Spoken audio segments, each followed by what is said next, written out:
Salut les polyglottes. Le dimanche, je vous parle d'un polyglotte célèbre.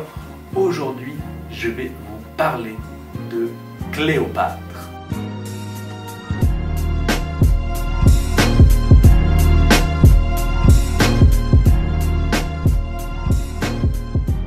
La célèbre reine d'Égypte, au nez immense, qui a vécu il y a plus de 2000 ans, en moins 50 avant Jésus-Christ. Ce qu'on sait moins sur son histoire, à part qu'elle a rencontré trois Gaulois, c'est qu'elle parlait beaucoup de langues. C'est la première reine, la première dirigeante de l'Égypte depuis plusieurs siècles qui a appris la langue locale, le copte, l'égyptien. À la mort d'Alexandre le Grand, il a eu une division de son empire entre différents généraux et Ptolémée a décidé de devenir pharaon. Il s'est autoproclamé pharaon d'Égypte. Il a vécu à Alexandrie, la ville créée par Alexandre le Grand. Il en a d'ailleurs créé plusieurs pendant son voyage. Et les dirigeants ont ensuite vécu à Alexandrie. Ils n'ont jamais vraiment quitté la capitale. Ils ont maintenu leur autorité grâce à l'armée et un pouvoir centralisé. Et les gens, l'élite d'Alexandrie n'a jamais eu à apprendre l'égyptien. Ils avaient des traducteurs pour ça. Ils parlaient évidemment grec. L'histoire veut même que la plupart aient oublié le macédonien, donc la langue d'Alexandre le Grand, pour ne parler que grec. Donc Cléopâtre serait la première à avoir appris, ou une des premières à avoir appris le copte et la langue donc du peuple égyptien, à être intéressée, peut-être pour des raisons politiques aussi, à la culture, en essayant de paraître plus égyptienne.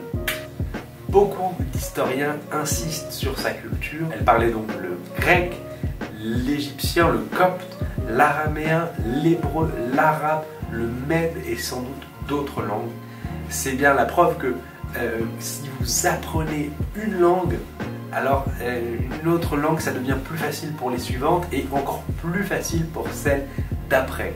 Donc c'est vraiment un exemple. Mais là où je voulais insister, c'est vraiment si vous vivez dans un autre pays, vous devez apprendre la langue. Et ça peut paraître incroyable aujourd'hui. Ça peut paraître incroyable que des dirigeants ne parlent pas la langue locale, mais c'est pas forcément la première fois dans l'histoire. Et même à un niveau individuel, si une personne voyage, vit dans un autre pays, même a des enfants dans un autre pays, ça arrive qu'ils ne parlent pas la langue. Je pense par exemple parfois aux soldats américains, lorsqu'ils travaillent avec des Américains, ils regardent la télé américaine, parfois ils mangent même la nourriture américaine. Ça arrive qu'ils aient même des enfants dans un autre pays, parfois, et leurs enfants ne parlent pas la langue non plus.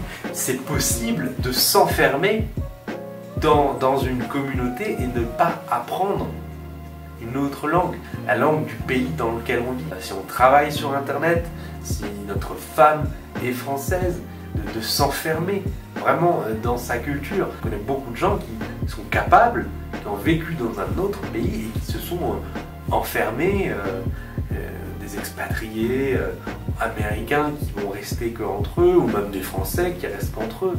C'est quelque chose que j'ai vu. Et vraiment, il ne faut pas faire ça si vous voulez profiter plus de l'expérience de vivre dans un autre pays. Vous devez apprendre la langue. Ça va vraiment changer radicalement votre manière de voir. Mon conseil aujourd'hui, c'est de faire comme Cléopâtre. La prochaine fois que vous êtes roi, reine, pharaon d'un autre pays, apprenez la langue locale. Voilà, j'espère que cette vidéo vous a plu. Je vous souhaite une excellente journée et je vous dis à demain. Ciao!